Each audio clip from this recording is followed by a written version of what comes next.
Inusitada, juntos, não é? Com as nossas máscaras, com esse calor, mas graças a Deus que nós estamos aqui.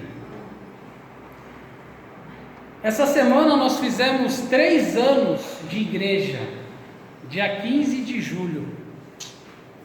Que milagre, hein? Só pela graça de Jesus, 3 anos. E foi muito interessante. Eu estava revendo aquele culto do ano passado no Facebook e a gente teve a honra de receber o pastor José Carlos da Igreja Lessa da Palmeira aqui, né? E que naquele dia ele trouxe um desafio para a gente, que era justamente sobre a urgência de testemunharmos de Jesus. E ele falou sobre várias coisas, sobre que todos nós que cremos no Senhor Jesus pertencemos à Igreja de Cristo. Ele falou sobre a questão da palavra católica, que significa universal, não é?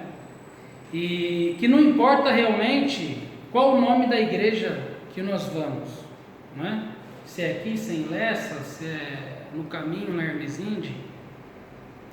Não importa qual é a nossa nacionalidade. Naquele dia nós tínhamos 2 brasileiras, uma japonesa e uma alemã, a Bia e a Hiroi, né? Então nós tínhamos algumas nacionalidades representadas aqui. E também não importa de qual nacionalidade. O que importa é se o nosso nome está escrito no livro da vida. Isso é o que importa. João, capítulo 1, versículo 12, diz o seguinte: mas todos quantos o receberam, deu-lhes o poder de serem feitos filhos de Deus, a saber, aos que creem no seu nome.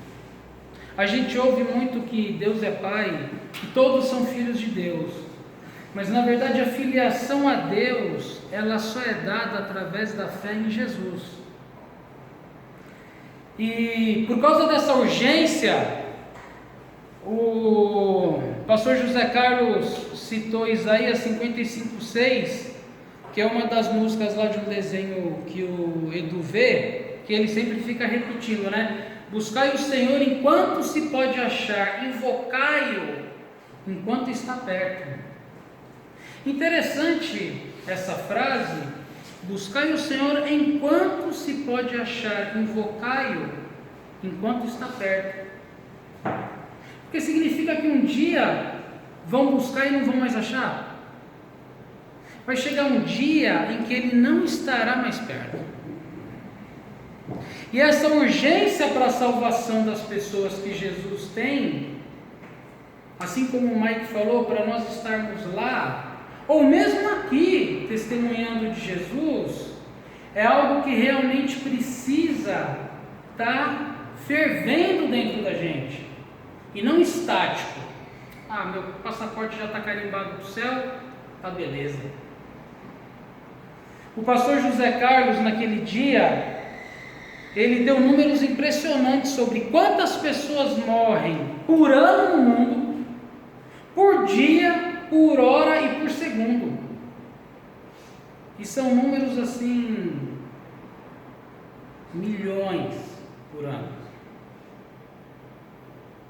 Ele falou que é que agora eu esqueci o número, mas em 3 horas, não, em 3 minutos tinham morrido não sei quantas mil pessoas. É um negócio de maluco. E naquele dia ele revelou para nós e para todo mundo que ele estava com um tumor, mas ele estava se sentindo bem, que ele confiava em Deus e que o Senhor sabia de tudo, que ele não tinha medo de morrer, porque ele sabia para onde ele iria. Eu quero falar com vocês um pouquinho sobre o que realmente garante o que a gente ouve, o que a gente prega, o que a Bíblia diz. Abre aí em 1 Coríntios capítulo 15, nós vamos ler 2 conjuntos de versículos desse capítulo. 1 Coríntios capítulo 15, nós vamos ler primeiro do versículo 3 ao versículo 8.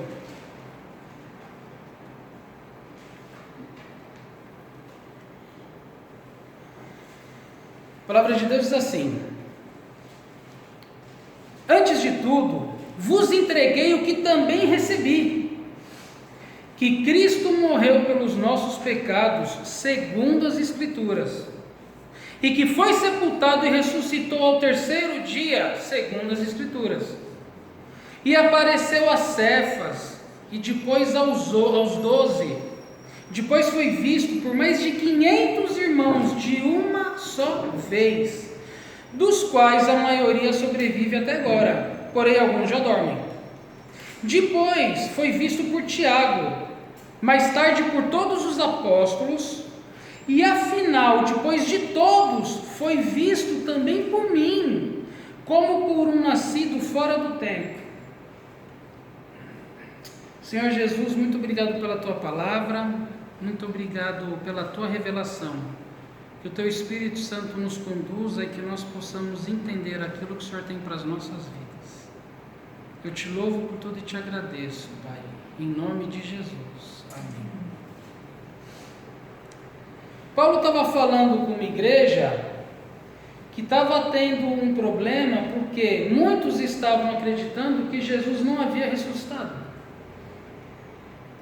E a ressurreição é a chave da nossa fé em Jesus. Paulo diz que Jesus morreu pelos nossos pecados, que ele foi sepultado e ao terceiro dia ele ressuscitou. E ele diz isso segundo as Escrituras. Interessante, Paulo tinha um embasamento no que eles haviam de escritos sobre o que Deus tinha deixado ali, que era o Antigo Testamento. Isso que ele está falando está em Isaías. Eu quero que a gente abra ali em Isaías, capítulo 53. Nós vamos ler 3 versículos. Isaías 53, versículos 5, 7 e 9. Isaías 53, versículos 5, 7 e 9. Mas ele foi traspassado pelas nossas transgressões e moído pelas nossas iniquidades. O castigo que nos traz a paz estava sobre ele, e pelas suas pisaduras fomos sarados. Ele foi oprimido e humilhado, mas não abriu a boca. Como cordeiro foi levado ao matadouro, e como ovelha muda perante os seus tosqueadores, ele não abriu a boca. Designaram-lhe a sepultura com os perversos, mas como o rico esteve na sua morte, posto que nunca fez injustiça, nem dolo algum se achou em sua boca. Uma das coisas que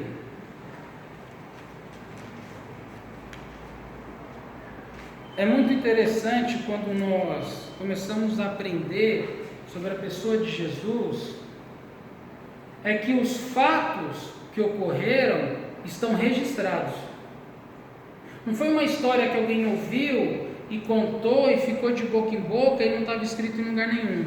Mas o que para mim é mais fantástico é que Isaías falou não só sobre a morte de Jesus, mas ele falou sobre a morte, a ressurreição e com quem Jesus estaria na hora da morte e com quem Jesus seria sepultado. Só que Isaías falou isso 700 anos antes de Jesus nascer, num contexto de mundo completamente diferente daquele que Jesus estava, num momento completamente sem nada a ver.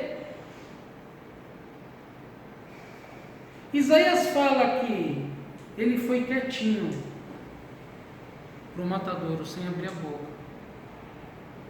sem falar nada, sem rebater o que estava acontecendo com ele. E para mim, uma das coisas fantásticas são os detalhezinhos que a Bíblia nos mostra, como se tivesse uma assinatura de Deus, ou Deus tivesse endossado, pode acreditar, não é só uma história. E eu queria destacar esse versículo 9 de Isaías, mas eu queria mostrar esse versículo 9 em Mateus. Então vamos agora lá para Mateus 27. Mateus 27, nós vamos ler 5 versículos, do 57 ao 60 e depois o 38. Mateus 27, versículos 57 a 60.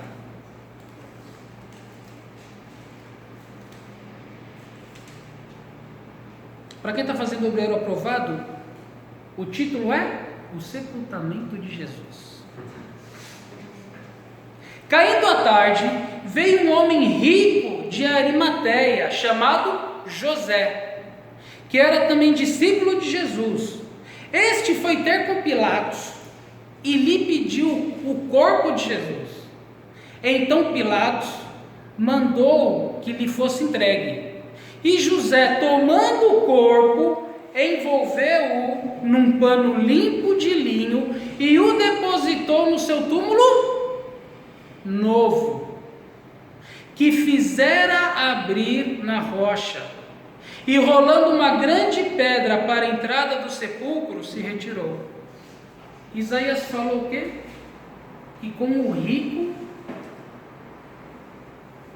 esse que viria seria sepultado. E na hora que Jesus está ali morto na cruz, vem um homem rico, chega para Pilatos e fala: eu quero enterrar ele. E Pilatos fala: leva. E ele vai lá num túmulo novinho e chique, porque ele era rico. Aqui, quando a gente vai nos cemitérios, a gente vê a diferença das pessoas normais e das sobrenormais, né? Tem lugares onde as pessoas aqui estão enterradas que são maiores que a nossa casa às vezes, né? Tem mais ouro, mais luxo. E digamos que naquela época era um lugar mais ou menos assim, não era para as pessoas comuns. Só que Isaías fala também que entre os ladrões ele foi sepultado. Do mesmo versículo, capítulo 27, versículo 38. E foram crucificados com ele 2 ladrões, um à sua direita e outro à sua esquerda. Então, Isaías, 700 anos antes, disse: designaram-lhe a sepultura com os perversos, os 2 ladrões, mas com o rico esteve na sua morte, posto que nunca fez injustiça, nem dolo algum se achou em sua boca. O que é maravilhoso na palavra de Deus é que não é um livro de histórias. Foi escrito por homens? Foi. Mas foram homens completamente inspirados por Deus. Talvez a gente pense, em relação aos nossos pecados, que nós não somos tão maus assim, né? A gente não é desonesto, a gente ajuda as pessoas, nós procuramos sempre fazer o bem, nós não incomodamos ninguém, não atrasamos o lado de ninguém. E a Bíblia diz, e Paulo diz em Romanos 3,23, que todos pecaram e carecem da glória de Deus. E quando nós ouvimos ou lemos que Jesus morreu pelos nossos pecados, nós temos 2 alternativas: acreditar ou não. Só que quando a gente acredita e deposita a nossa fé nesse sacrifício, existe um outro ponto, que é o ponto fundamental de acreditar que Jesus morreu pelos nossos pecados e que é a ressurreição.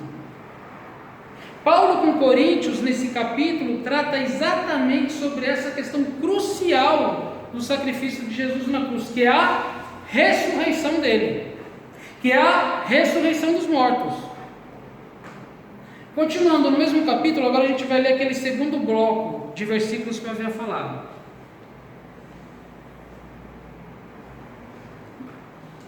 1 Coríntios 15, agora do versículo 12 ao 19. Então nós lemos do 3 ao 8, agora do 12 ao 19. Ora, se é corrente pregar-se que Cristo ressuscitou dentre os mortos, como pois afirmam alguns dentre vós que não há ressurreição dos mortos? E se não há ressurreição dos mortos, então Cristo não ressuscitou.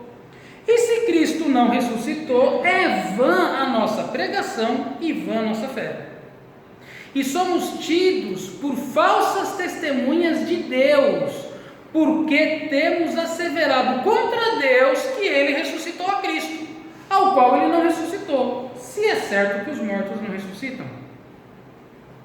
Porque se os mortos não ressuscitam, também Cristo não ressuscitou. E se Cristo não ressuscitou, é vã a vossa fé, e ainda permaneceis nos vossos pecados.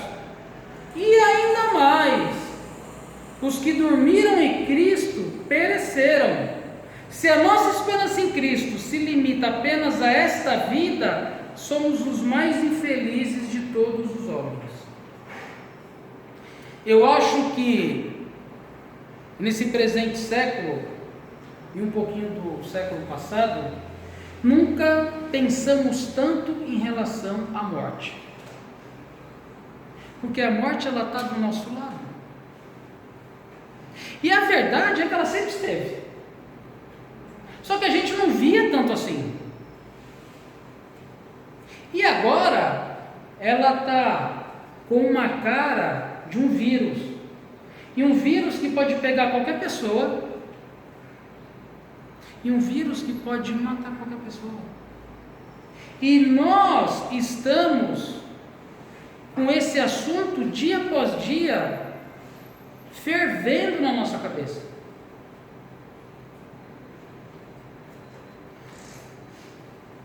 O que garante a morte de Jesus na cruz em relação à nossa fé depositada nesse episódio, nesse sacrifício, é que Cristo ressuscitou. Se Ele não ressuscitou, a nossa pregação não vale nada, e a nossa fé muito menos ainda. E o pior é que Paulo diz no versículo 17, no finalzinho, e ainda permaneceis nos vossos pecados, se Cristo não ressuscitou. Ou seja, eu depositei a minha fé que Jesus morreu, mas Ele não ressuscitou. Então, na verdade, Ele não pagou o preço pelos meus pecados. Então, Paulo alerta que, olha, estamos perdidos se Jesus não ressuscitou.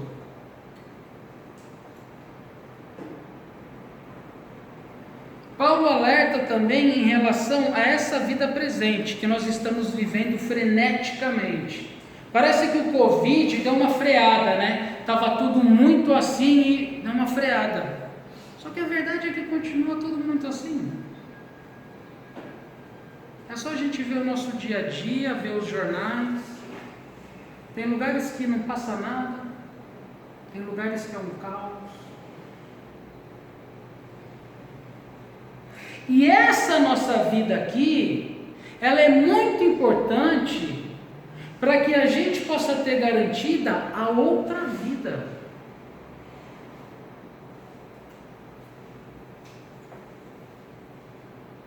Paulo no versículo 19, se a nossa esperança em Cristo se limita apenas a esta vida, somos os mais infelizes de todos os homens.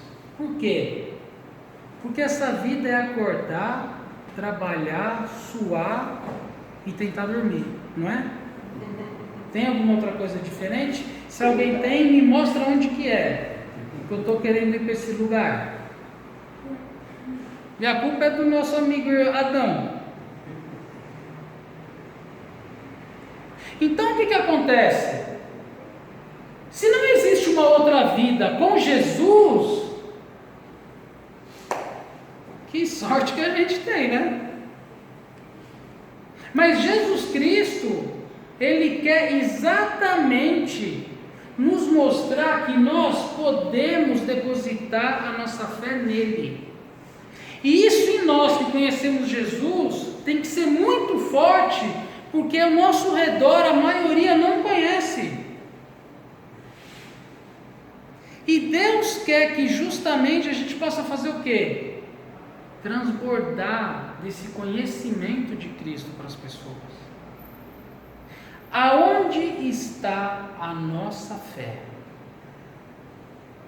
Em quem nós temos depositado a nossa confiança? 3 meses e meio depois, exatamente, que o José Carlos pregou na nossa igreja, ele faleceu de cancro.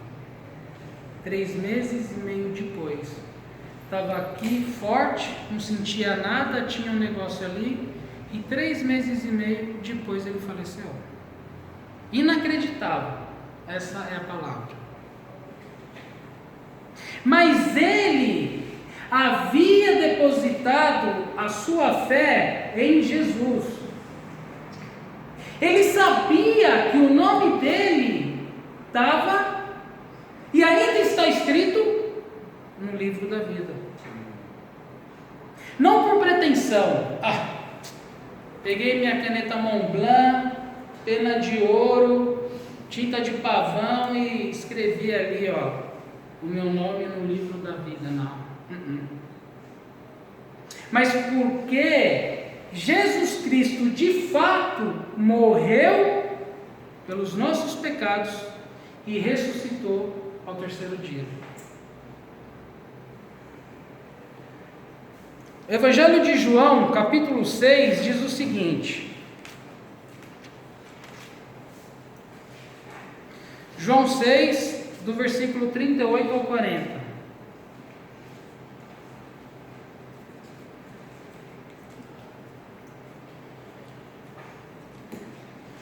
Jesus está falando, hein?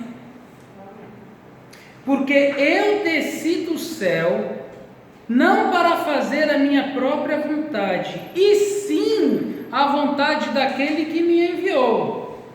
E a vontade de quem me enviou é esta: que nenhum eu perca de todos os que me deu.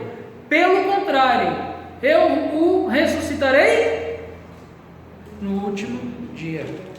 De fato, a vontade de meu Pai é que todo homem que vir o Filho e nele crer, tenha a vida eterna, e eu o ressuscitarei no último dia. Essa é a garantia do sacrifício de Jesus na cruz. Porque se Jesus simplesmente tivesse morrido e não tivesse ressuscitado, não tinha adiantado nada. Quantos líderes religiosos, quantas pessoas magníficas em relação à sua conduta, dessas pessoas saíram religiões que milhões de pessoas seguem, só que esses líderes estão mortos e sepultados. Quantos? De quantas religiões? O único líder que morreu por um propósito e ressuscitou foi Jesus Cristo. O único. E ele diz que quem crer em mim, eu o ressuscitarei no último dia. Para terminar mesmo, às vezes a gente fala para terminar, fica mais 20 minutos falando, né? Eu já fui assim, sabia? para terminar o começo. Ainda tem o meio e o fim, né? Para terminar a introdução, mas é para terminar de verdade. Que a praia deve estar boa lá fora, né? Oh, que vontade. Apocalipse 21, versículo 27.